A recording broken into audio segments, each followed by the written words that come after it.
We good? You guys good? Yes. Yeah. All right. Welcome back to the Roundtable Rams podcast. This is episode number 32. We have a whole heck of a lot to get into. But before we do that, as I always start these pods, please do us a favor. All the social media things, like, share, subscribe. It really, really helps with this podcast. And also the Roundtable Rams site will be in the description of this video. You can create a free account.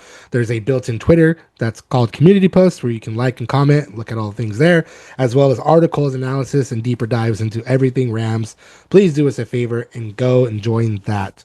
That being said, we're going to be talking about the second preseason game that was just chock full of everything that went right for the Rams. I mean, no matter how you slice it, they just looked good. The defense was insanely on point. They were just causing chaos, causing turnovers. Like, it was just a really good representation of a well-built team, unlike others. And those depth pieces are just, they're doing really well. I'm more interested to see, like, who in the hell are they going to cut, because they have a really, really, really well-built team from top to bottom. And yeah, I mean, it's not the elephant in the room. I'll just talk about it. To me, this was a very commanding performance by Stetson Bennett. And to me, this pretty much guarantees that he's going to be the backup quarterback for the 2026 season. I know really interesting. I know that it's not over, but based on what Sean McVay said during media availability on Tuesday, he said very clearly, I think it was Monday. What day is this? Yeah. Tuesday, that he's unsure who is going to be playing in that final preseason game and how much they're going to play in terms of the quarterback. He did say that Ty Simpson will for sure play, but he also said he's unsure if Stetson Bennett will play and how much he will play. But as we know, McVay can kind of reveal what his plans are unintentionally. And I think in those comments, he's basically saying that Ty Simpson is still a little bit more rough around the edges. And he did say that they will take 3 quarterbacks into the 2026 season, and that Bennett and or Simpson will be the backup quarterback for the Australia game and beyond that. But again, after a week 1 preseason game that just wasn't really a good sample size for Bennett, in my opinion. He still played okay, but it wasn't like anything and like, oh man, look at this guy. I feel like he went out there and he just played a hell of a game, and I think he improved his status in a really, really significant way. And I don't see any other path to Ty Simpson beating him out for the backup job. That's really interesting. I didn't know that. I agree. Well, okay. I don't know why. I just think that, I think it's the steadiest pair of hands, right? Because he's been around. It makes the most sense. We assume Matthew Stafford's going to be okay the entire season, and it's not really that big of a deal. It's other than, just playing out the end a couple of games where the Rams have completely dominated and they don't need to, perform anymore. But Ty Simpson looked good last week. And I think it's the Saints. May I say that? Is it much of a competition? It's not the Chiefs. They're not going up against Andy Reid. They've got the Saints. And I don't know that really says too much about anything right now. And I guess we'll see, who plays next week, who they kind of value more, who they're kind of keeping off the field to keep them protected. But yeah, if we're just talking about that right now, that's all I have to say about that. Bennett came in, obviously, a lot more knowledge in Sean McVay's playbook and the scheme and whatnot. I don't think I took that into consideration in terms of the QB2 battle, but that is a huge, kind of like mark there in terms of like Bennett having that edge over Simpson. Yeah, James, if whoever doesn't play Thursday, that's a good sign for you making the 53-man roster.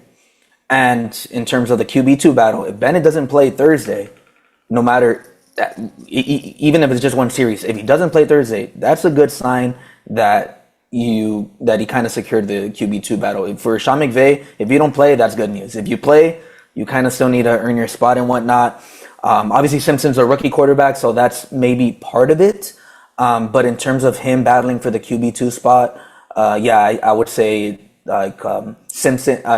Bennett kind of closed that gap in a way. Like in order for Simpson, like if Simpson really like overtook Bennett, it would take either an injury to Bennett, or it would take like Bennett would need to completely the bed, like really, like just completely, and also too like Simpson would need to play like a first round quarterback, kind of like a Joe Burrow, like just like that type of level.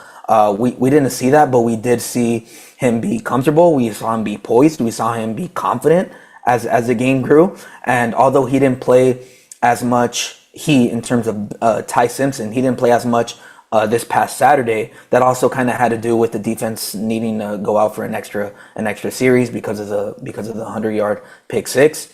So that kind of hindered his performance on Saturday as well. He only had 12. He only threw 12 passes for 73 yards. Bennett, on the other hand, played the entire first half and looked well, really. But I mean, yeah, Billy, if you want to, kind of nitpick and whatnot, it was against the Saints. Did he look better? Yeah, he did. How much better did he look compared to Simpson? I don't know. I don't know, right? I mean, Simpson to me looked just as good, just in a smaller sample size than he did last week against the Chiefs. That's just my opinion, and I think with Thursday's game coming up, with multiple practices coming up, with his entire rookie season coming up, I think he's only going to get better, and eventually, I think he will be the QB2. When that will be, I don't know, but I'm fully on board in terms of Simpson being the QB2. Not maybe to start the season, but certainly down the road, barring anything happening to Matthew Stafford. For sure. I mean, there's two great people to learn behind. I think that this just shows generally across the board, they're having this conversation about everyone on the Rams. Like, I want to talk about that run game because that's ridiculous. They have 4 absolute weapons. They shouldn't have that many. Like, they've just managed to stack up all these great talents, and I'm sure Ty Simpson will get to where Stetson Bennett and Matthew Stafford are. And there's exactly what you said. There's nothing to complain about here. They're the complete opposite of what we were just talking about a couple minutes ago in our other pod. Like they've just got an embarrassment of riches here that teams, I know, general managers around the league are perched by their phones waiting for that announcement to just snap them up. So yeah, I mean, it's a good outcome. Whatever happens is a good outcome at the quarterback situation. Mm-hmm.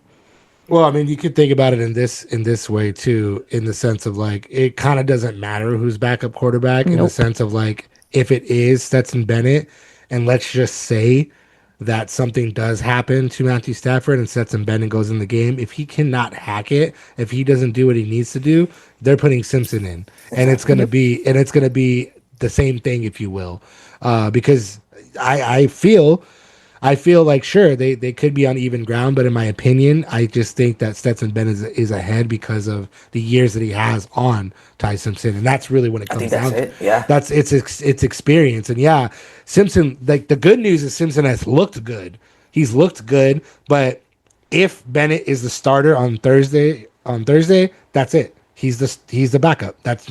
He plays 1 series, 2 series, whatever it is. He's a starter. I think that's kind of evident. And again, we'll see if we see a split carry thing going on, then even McVay is like, oh man, I don't know, which then that'll lead into the announcement down the line. But if we see Bennett go out there for only 1 series or maybe 1 quarter, I think the job's pretty much his.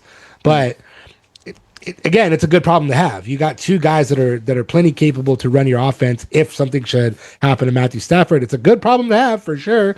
But moving right along to again the top performers here. Jarquez Hunter 68 yards, Jordan Waters 54 yards. Like, man, these guys were just playing their butts off. CJ Daniels led 68 receiving yards. We've talked about CJ Daniels plenty in the past, and like, that guy could be potentially somebody that closes the gap on the wide receiver 3 battle. But from what Sean McVay has said, I think right now the job is either going to go to Jordan Whittington and or Kanata Mumfield. Both have been impressing a lot. I don't even know if either are going to play in the final preseason game. Probably not. Not unless McVay needs to see more out of both of them and go, okay, like this will be what I need to determine who's going to be that wide receiver 3. But again, it's a good problem to have because now you have CJ Daniels there waiting in the wings, and you still have Xavier Smith and all those other younger guys as well. But like defensively, Azilian Hamilton had a freaking interception. Alex Cook with a pick 6.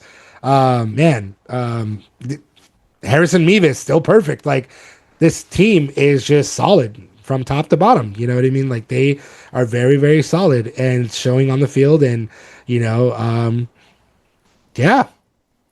That defense is looking to be what we thought it was going to be. Like, yeah, really though.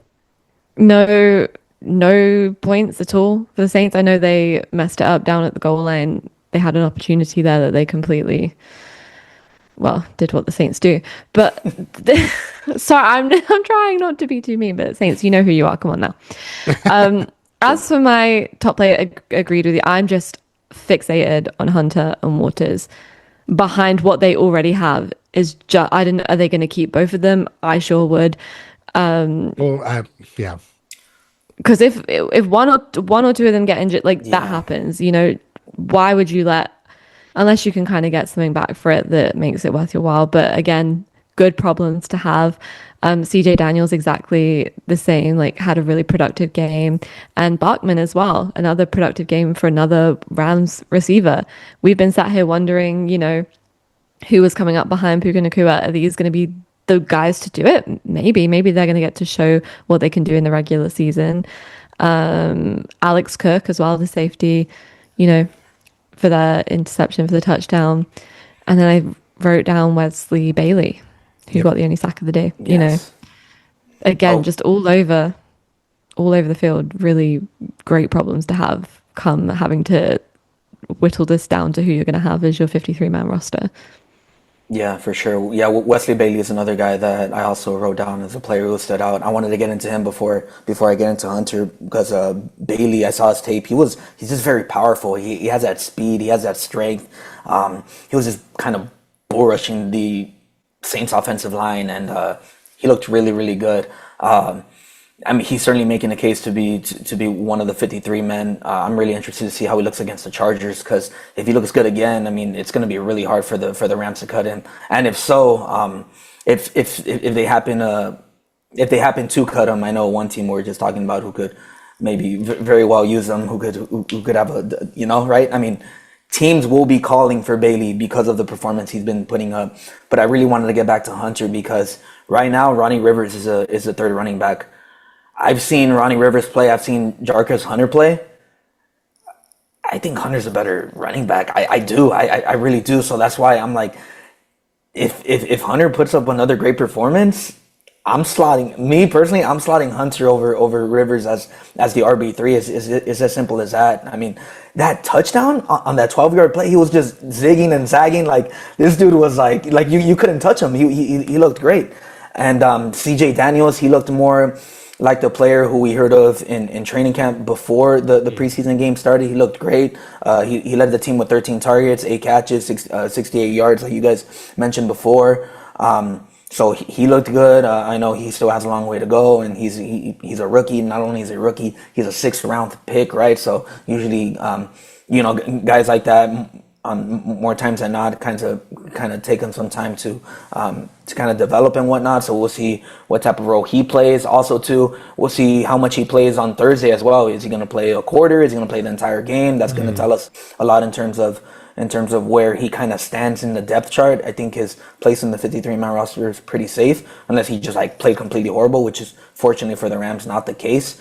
But yeah, Hunter was great. Bailey, Cook was wonderful. This defense, I know we talked about the depth as well, just in terms of overall. The depth looks like it's coming up. They're gonna have to make some tough decisions here. It's really but these are good problems to have for the Rams, right? Because I know we talked about the safety depth, we talked about the cornerback depth as well. These guys are showing up and showing out, which is really great news for the Rams. But I mean, after Thursday, tough decisions need to be made, tough conversations need to be made. But this is a regime who's proven themselves, who's obviously they have a very good head on their shoulders. So we're just gonna have to see what types of decisions they make, what they kind of prioritize, right? Do they want, I don't know, like 10 defensive linemen? I don't know, right? And also too, I know it's kind of like beating a dead horse, but the Aaron Donald thing, right? Like what's going to come up there? Do they have to cut a guy because they need to bring him in? What's the deal? Is he going to play in Australia? Like, I don't know, right? So like there's a lot of things that need to happen from now until then, but these are really good problems to have if you're the Rams. Yeah, and speaking of that, which I know is a subject that Billy keeps wanting to discuss, she's just beating the door down to just talk about Aaron Donald. I've just been waiting. But we got to talk about Aaron Donald. For Yeah, so as it's been the case for the Rams and Aaron Donald, there's no updates, as Sean McVay let everybody know. But he did say something rather important about the situation in that they are planning for a 53-man roster with and without Aaron Donald. Now, the issue with that is if you're planning on a 53-man roster with Aaron Donald, who's the odd man out? Who are you losing for Aaron Donald? And that is not to say whoever they drop is Aaron Donald. No. What I'm saying is this could lead to a really strong roster bubble player being cut and then going to another team and balling out. And that's kind of the worry that you have as an NFL team during cut down day anyway. You have preseason standouts that you have to unfortunately release, but that's a testament to how good this Rams roster is like there's guys that are even better than you that are going to be on the roster, and they're not like getting rid of people that are like, oh, that guy didn't perform. Like everybody's chomping at the bit to be on this Rams roster, and their talent evaluators are top notch, as we've seen in preseason action and beyond that. But still, Aaron Donald, no updates, nothing going on there. And now there's 4 days left until cut down day. So he has to say something now. Or this is the thing. Well, no, go ahead. I'm just gonna say this is why it's annoying me, because why are you gonna bring in the dinosaur? We've been saying it to let a young talent go, a guy who could be beneficial for you for years to come. He's Aaron. We get it, right? But this defense is not having an issue right now. And if it really is about, oh, we're just gonna wait out, he could come at any point in the season, like he's the freaking the horror villain, he's gonna come jump out at some point. Like, I don't really understand why they're wasting their time on this, because if you get into the season, you get halfway through the season, Myles Garrett, he's injured right now, got a knee problem. Okay, it might become an issue 6 weeks into the season. Aaron Donald's got time to be doing his workouts and coming at some point. And I just don't really see the benefit of losing a young talent to bring in a guy who's had his career, done amazing things, will definitely help the team out this year. Absolutely. He is who he is. But is it worth it? It's exactly what you're saying. Who's not getting the spot because he's coming back? And is that worth it? I would say they will have a better benefit if he does not come back at the start of the regular season and he comes back mid-season, because then you have your 53-man roster, and whoever comes in or whoever's going to lose their spot is somebody who's not performing during the regular season, which matters a great deal more than somebody you think could be good or not on the 53-man roster cuts. So I think he should just stop, not announce he's coming back, and just keep working at it, whatever it is he's going through, because McVay did say he's going to do a couple more workouts, but we don't know if those workouts ever happened or not. Nobody knows anything really. We don't know when they're going to happen, right? Yeah, exactly. So or if they already did. Yeah, or if they already did, and it could be that he's still feeling like his body's not quite there. And if that's the case, fine. You're going to come in mid-season then. You're going to come in later during a playoff push, which would make even more sense for the Rams, because it's like you're already up against the wall against the tough NFC teams. Then you bring Aaron Donald in to come in and wreck stuff and help you get over that hump of whatever, getting into the playoffs. The Seahawks, two times at the end of the season. Yeah, exactly. So I think right now the smartest decision, if I'm Sean McVay, is to tell him, no, you're not coming back right now, because they need to put together that 53-man roster and keep those younger players there which there are a bunch, as we just mentioned, a few of them. There are a bunch waiting for their roster spots on the Rams. Then you tell them, like, yeah, like, we're going to see, keep working at whatever it is you got to work at. Don't come back right now. Get your body ready to go for a late season push. I always found it weird that people were saying, well, the reports were saying, well, if he's going to come back, he's going to play all 17 games. Yeah. That's just not in his nature. That's not, me personally, I'm not denying that's not part of his nature, right? I'm sure he wants that. Can his body handle that? 2 years removed, I don't care how dominant you were. 2 years removed from anything, right? That's a long time. And I always like, does he really? Like when he announced his retirement, he said, my heart is full, right? I'm full, I'm done.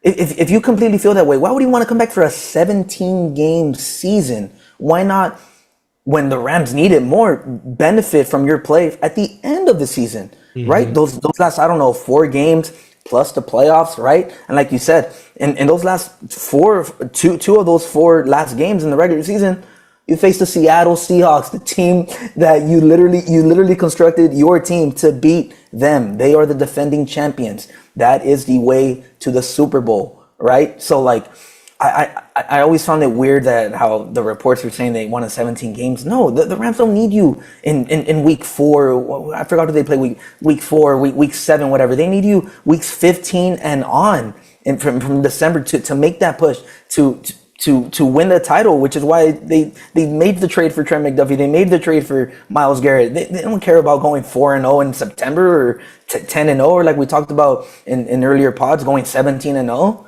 No, they want to be the last team standing. They want to win a Super Bowl. They want to win the Super Bowl again in SoFi in their own backyard, right? That's the purpose of it. They don't need Aaron Donald for 17 games. They could use them for 8 games. It doesn't matter, right? So like, I don't know. Yeah, it's all like he was supposed to come back 2 weeks ago, right? Supposed to, and then now we're at the end of August, and these cut downs are going to be these roster cuts are going to be made, and there's still no word, there's still no update. It's like, okay, and then now definitely if he wants to play the majority of the season, he's not coming back he's not going to play week 1. There's no way he's playing week 1 now. I do not buy it.